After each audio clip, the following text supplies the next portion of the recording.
Так, маркировка у вас имеется. Есть ли маркировка на посуде, нет ли просрочки и как у поваров дела с медкнижками. Прокуроры совместно с санитарными врачами продолжают проверять соблюдение норм в пищеблоках, сроки хранения продуктов, наличие сопроводительных документов. Сегодня они работали в детском саду номер 330. Детский сад работает по 10-дневному меню, который нам предоставляет Департамент продовольствия и питания. Согласно меню, они нам привозят продукты. Все, что привозят, хранится в специальном помещении. Это склад продуктов. Здесь определенная температура минус 22 градуса. А все продукты хранятся в отдельных морозильных камерах и отсеках. Проверять детские сады начали по всей стране еще в ноябре прошлого года по поручению Владимира Путина. После этого специалисты Роспотребнадзора выявили нарушения в 359 школах республики.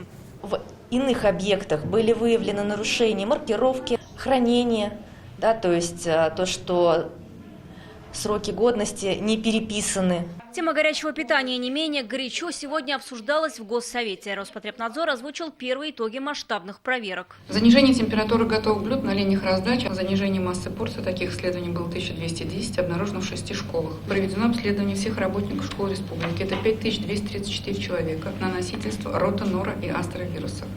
Выявлено 17 носителей. Сотрудники были отстранены от работы. Как оказалось, часть нарушений – следствие другой большой проблемы – нехватки поваров и кухонных работников. Все из-за низкой заработной платы. Средняя – 18 тысяч рублей.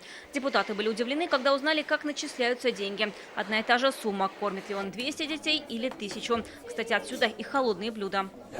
Как решение вопроса депутаты предлагают ввести нормативы, чтобы сумма зависела от количества школьников. Самое неожиданное предложение поступило от Лилии Мавриной – отправить в школы на альтернативную службу призывников. Использовать армейцев, тех, которые закончили, например, кулинарное училище, и вместо того, чтобы служить в армии, они бы пошли работать вот в эти учреждения поварами или подсобниками. Депутаты намерены обратиться в правительство республики по вопросам повышения зарплаты школьным поварам. Еще предложение ввести компенсацию за питание для детей-инвалидов, которые обучаются на дому. У нас сегодня нет механизма компенсации вот того самого хорошего горячего питания. Я почему говорю хорошего, 53 рубля 41 копейка. Это хорошая сумма для семьи в день. И мы не имеем такой возможности. Министерство просвещения Российской Федерации, Министерство финансов Российской Федерации не предполагают никакого вида компенсации, к сожалению. Эти вопросы обсудят завтра на выездном заседании Президиума парламента. Депутаты оценят меню в Казанской гимназии, потом отправятся в Высокогорскую школу.